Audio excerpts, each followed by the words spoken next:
What's up mga idol, for today's video ay pupunta ako ngayon sa may Esperanza, sa may Gaas Resort. Hindi ko po alam kung anong exact location, pero sako po siya ng Esperanza, Sultan Kudarat. So ayan mga idol, ay pupunta na po tayo. Ang tindi ng init mga idol. So nandito na pala tayo sa may Esperanza. Ang ganda pala ng lugar ng Esperanza. Shout out po sa lahat ng taga Esperanza, Sultan Kudarat. Sana po ay mag-enjoy po kayo sa darating na Pasko. At balita ko po mga idol, marami pong mga resorts po dito na magaganda. Sana po ay mapuntahan po natin next time. At ipapakita po natin sa inyo mga idol.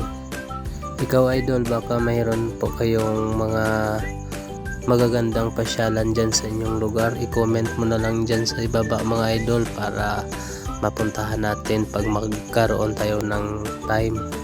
So nandito na pala tayo sa Gaas Resort mga idol.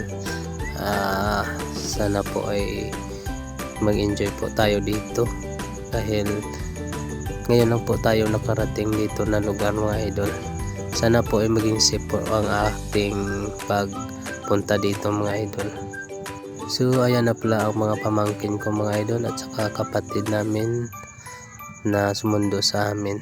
Kaya pinapupunta niya po tayo sa loob dahil hindi natin alam mga idol ang parking area.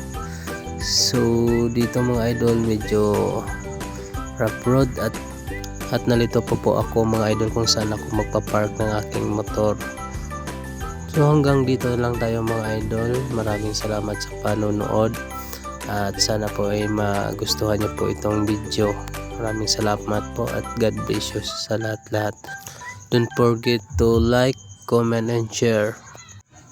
Good luck sa lahat-lahat po and God bless you all. Peace out.